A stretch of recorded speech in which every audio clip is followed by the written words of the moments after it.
Bigla siyang nagtatanong na parang kung may boyfriend daw ba ako, kung yung hotel ko daw ba nandyan, ganun. Nakahanap ako dito ng perfect spot. Nung nilakad ko siya, sis, ang sakit. Ngayon, nakikita niyo ba yan? Malakas ng ulan. So, change ako ng aking schedule or agenda for today. Instead na Osaka kasi yung uunahin ko, ang uunahin ko muna is yung museum. Buti na lang talaga may payong ako ngayon. Currently, andito tayo and kailangan kong pumunta dito sa K11.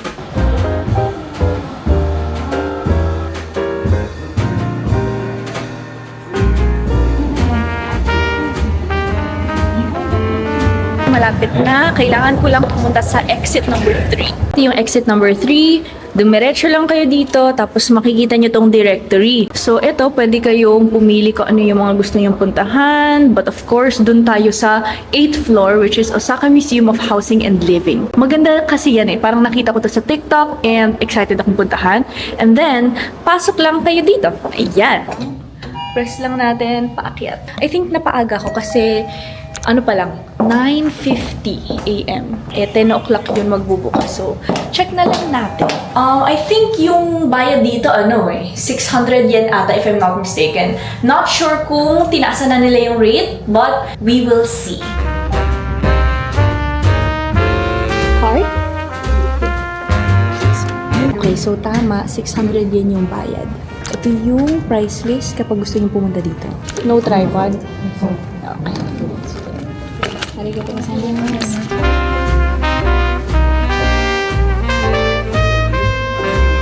Sa mga mahilig mag-collect ng stamp, meron din sila dito. Cute. And may paper na rin na ipoprovide. Yay! So, may option sila dito na pwede kayong magsuot ng kimono, ganyan, di ba? Para feel na feel nyo talagang nasa old Japan kayo, ayan. So, 1,000 yen per person every 30 minutes. Nakapasok na tayo dito and sobrang aga ko, walang ibang turista. Ako lang. Makikita nyo dito yung old village ng Osaka. Yan yung mga makikita nyo. Mas maganda siguro kapag may info akong nalalaman tungkol dito. Mamaya tayo papasok dyan. May guided tour naman, pero hindi yun yung nakuha kong tour. Tinanong ako kanina nung girl sa labas. Sabi niya, are you a YouTuber? Sabi ko, trying to be. Sabi niya, okay. Totoo naman trying to be a YouTuber pa lang tayo. Ito ang cute, may mga ano sila dito. Mga figurines. Tapos pwede mo siyang laruin. When you play, please be careful with safety around you. Ito yung mga toys dati. Ang galing. So dito, tingnan nyo. Ayan. So parang ito dati yung kusina nila. So ganyan sila magluto. Ayan. So may fire dyan. Tapos ito dati yung paghugas nila ng mga dishes. Ganyan. Ceramics. Ang ganda dito kasi feel mo talaga na-transport ka. Like, iba talaga yung vibe. Ayan, so, you see that? May aso-aso pang ganyan. May sampayan pa. In about 10 minutes daw kasi may pupunta ditong madaming mga bata kasi may field trip. So, bilisan ko daw ang aking pag-vlog. Ayan, dahil bawal na daw ako mag-video after that. Kasi syempre, parang ang dami ng bata, 50 students. Kaya okay. So, ayan, papakita ko sa inyo andito. Ang ganda! Nako, super nire-recommend kong pumunta kayo dito. Para talagang feel na feel mo na sa kalumaan kang Osaka. Very nice. Alam nyo, nakakatuwa kasi hindi naman ako nagbayad nung guide kasi iniisip ko merong mga parang nakasulat lang naman na yun sa gilid or something. Pero wala pala. So, tingin-tingin lang ako for a few minutes. Tapos, may lumapit sa aking matanda. Sabi niya, do you want a tour? Sabi ko, hindi ako nagbayad. Sabi niya, it's okay, ganyan. So, long story short, tinulungan niya ako, ginahid niya ako. So, instead na parang 30 minutes lang ako doon, naging 1 hour 30 minutes ako doon sa museum na yun. Kasi, inikot niya ako, like sinabi niya talaga sa akin all the little details sa history nung Edo period nung Osaka. So, ang dami-dami kong natutunan. Siyempre, i-share ko yun sa inyo, 'di ba? And na-videohan ko naman yung mga bagay-bagay doon. So, if you want to see a detailed video of that tour, ilalagay ko yan sa TikTok. Kung kayo pupunta dito sa Osaka Castle area, exit number 9 by the way, dito kayo lalabas. So, ito yon. Pag lumabas kayo, makikita nyo tong directory. Kakapili kayo kung ano yung mga gusto nyong gawin. So, ako kasi Osaka Castle Museum lang yung gusto kong puntahan. Ayan. Pero may mga iba-iba pa. Now, we are going to the actual castle, which is ito.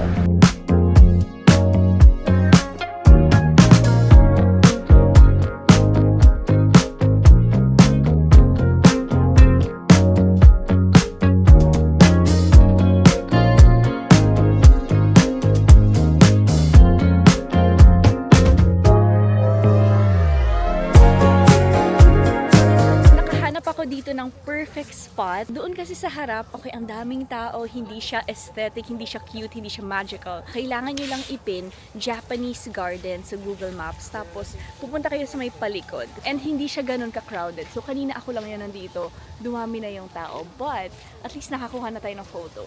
Ayan yung Osaka Castle. 'Di ba? Mas maganda dito. Tapos, pwede kayong mag-tripod. Wala namang nagbabawal doon. So, itong spot na to. And then, doon ako tumayo sa may parang, ano ba yan? Parang bato na yan. Diyan sa area na yan. Now I keep my hands in my pockets. Overthink every scar. I've traded daisy chains for losing. I think na-figure out ko na kung ano yung best time pumunta dito sa seafood place na to. So this place is called Kuromon Ichiba Market. Usually super crowded kasi ang daming mga little stalls, magkakatabi sila, magkakaharap, tapos makakabili ka ng mga seafood. Mostly seafood siya, fresh seafood. May mga wagyu din siya, pero pinupuntahan talaga dito ng tao is yung seafood. It's a Monday, 2:23 p.m. Wala masyadong tao. At saka mas okay rin, for me ha, na kumain muna kayo ng heavy bago kayo kumain ng mga ganito. Kasi kapag sensitive yung tiyan nyo sa mga raw or something, mahihirapan kayo. So kumain muna kayo, then leave some space para makakain kayo ng mga pika-pika dito. So may mga tanghul pa dyan, may wagyu, no? Ayan siya, yan. Madami pa dito actually. See, may beef. Hello! Squid na pinipipi. Squid pancake? Ganon? Oh! Madaming mga ganito. Parang maliliit na octopus. Mukha nga siyang candy from afar. Pero yan, octopus with egg inside. Hindi yan raw. Parang igi-grill nila yan. Ayun yung grill nila. So, para siyang barbecue vibe. Kinukuha din ng mga tao dito is yung sea urchin. Ayan. Alam mo, sabi nila, yung puffer fish, yung pinaka-dangerous na kainin, aside from sea urchin, alam naman natin medyo dangerous to kainin. Isa rin sa pinaka-dangerous is itong puffer fish. What's that? What is this one? What is it? Sake. Sake. Sake. Candy. Okay. Candy. Okay. Thank you. So, nag-ikot-ikot na ako dito. Tapos nakita ko may mga kababayan. May mga kabayan tayo dito. Nagtatrabaho. So, ito syempre ang pinili ng restaurant. Dalawa in order ko dito yung scallops tsaka itong oyster. So, ayan. Ang laki ng oyster na binigay sa akin. Syempre kapag sa oyster, mas okay yung raw. For me. Feel ko lang. Ano to? Nilagyan ko na rin. Kasi binigay sa akin.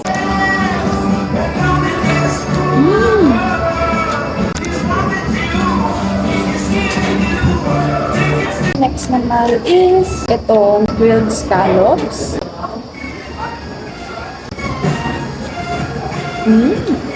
Medyo mahal lang talaga dito kasi yung itong oyster na kinuha ko, 1,000 yen na yun kahit napakalaki.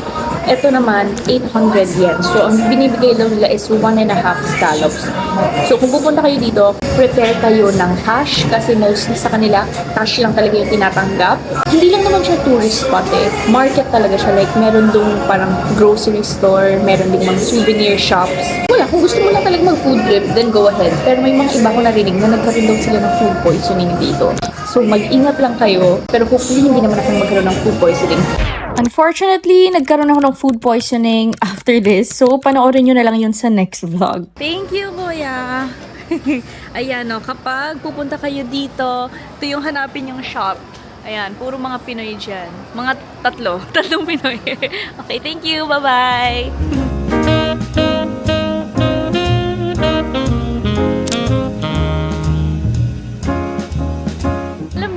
level of friendliness and hospitality yung meron talaga dito sa Japan. Itong si Kuya Lolo, nakita niya kasi nag-Google Maps ako, tapos hindi ko magets kung saan yung train station kasi parang nagre-reroute yung Google Maps. So, syempre ako parang pabalik-balik ganyan. So, lumapit siya sa akin, sabi niya, sumimasen.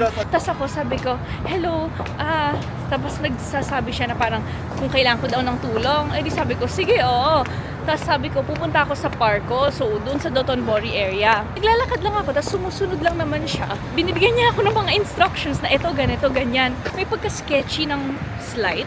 Kundi lang, kasi bigla siyang nagtatanong na parang kung may boyfriend daw ba ako, kung yung hotel ko daw ba nandyan, ganun. Kailangan nyo rin maging aware. So, after ng mga questions na ganun, sinabihan ko na siya na, okay na ako, like, gets ko na kung paano pumunta doon. May last instructions na lang siya, tapos inanyo na ako. Umalis na siya. So, sabi ko, okay, thank you. Nakakatakot kasi maging dito, parang maging rude, na parang wag mo na akong tulungan, ganun. Sure, hindi natin bansa. 'Di ba? So, as much as possible, be nice to an extent. Kapag medyo may pagka-sketchy na, medyo walk away. Anyway, I'm safe. I'm very, very safe. So, pupunta na ako doon, malapit na ako doon sa Dotonbori area ulit. I used to wish someday till I just blowing home to the breeze. Now I'm scared to make a simple promise. When nothing stays the way it seems. Where did she go? I swear she was just here, running the show, so unafraid. Wish I could go back to those days. Okay, I am back. At tingnan nyo ang mga pinamili. Diyos ko po, Diyos ko po! Okay, sa totoo lang, meron naman akong binudget sa sarili ko for this trip. So, hindi naman ako masyadong nagigilty sa mga pinagbibili ko. Papakita ko na rin sa inyo ang haul. Okay?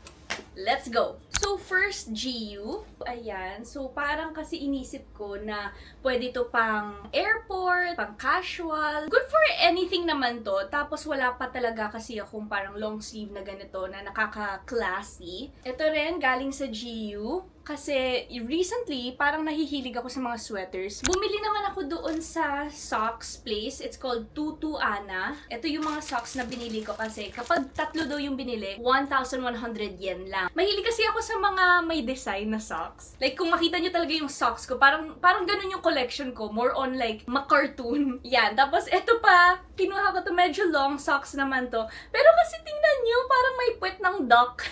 Lace na socks. Ayan. So, mahaba-haba siya. Siguro mga under the knee. Tapos, kanina 'di ba naka-boots ako na itim. Ito yung suot ko kanina 'di ba? O madumi na siya kasi ito yung pinanlakad ko. Nabili ko lang naman talaga to sa Shein. Okay naman siya tingnan. However, I feel like mga pang photoshoot lang siya, mga ganun-ganun. Kasi nung nilakad ko siya, sis, ang sakit, ang sakit. Talaga parang naiinis na ako sa mundo kanina kasi ang sakit ng paa ko. Bumili ako ng ganito. Cute naman yung design niya 'di ba? Tapos color brown. So, nagbagay naman siya dun sa jacket na sinuot kong leather. Ito, super comfy kasi yung sa may sole niya, padded. So, may cushion. Nabili ko to sa, well, yung pangalan nito, Lena. Pero I know hindi Lena yung pangalan nitong shoe store na to. Next! Mofusan! Ito yung hinahanap talaga namin ni Kokoy. Last time na pumunta kami ng Japan, hindi namin nahanap siya, unfortunately. Tapos mga sold out na. Ito, dito ako napadami ng bili. I don't know how to pronounce, Wego or Wigo. Jeans na high quality, tapos iba-ibang color. So, hindi siya skinny, hindi rin masyadong baggy. I'm very happy with my purchases. Feel ko, smart naman siya. Hindi naman siya yung parang just because cute siya. Ayan. So, pwede akong maglagay ng anything sa loob. Kahit nga naka-long sleeve, pwede itong suotin. Tapos, or usually sando yung sinusuot dito sa mga to. And last one. Black vest na, wala, black lang. Plain black vest. Yun yung mga pinagbibili ko. Hindi na rin ako pumunta ng restaurant for tonight kasi gusto kong umuwi dito sa hotel na mas maaga because tomorrow, mag-check out na tayo dito kasi lilipat na tayo sa ibang hotel. Tennoji area naman tayo. Bago ko makalimutan, ito pa pala. Sabi na nga ba may kulang dun sa mga pinakita ko eh. So, bumili pa ako ng mga pang, like accessories, jewelry, pero hindi siya totoong gold. Accessories lang siya. So, this is from Luna. Luna Earth yung pangalan. So, ito siya. Meron din ako nabiling earrings na gold. Tapos, the same design pero naka-silver. Tapos, silver na necklace din. So, maganda to. Ito parang naka-layer. Parang dalawa siyang ganyan. Etong mga to, sing-sing. Tatlong sing-sing. Mura lang siya. 300 yen yung pinakamura. Tapos, 500 yen tong mga... Ito, 330 nga tong earrings. 330 yen. 330 yen din each yung rings. 900 yen itong necklace. Pero yung pinakamura nila dun is 300 yen. Tried and tested ko na yan. Kasi last time nung pumunta ako ng Tokyo, kasama din to, nakita rin namin to ng mama ko sa Takeshita Street. And until now, hindi siya nagtatarnish. Nalalagyan siya ng pabango, ng alcohol, tubig, tapos hindi siya nagtatarnish at all. So, for the price, grabe, sobrang sulit. Real na talaga. Good night.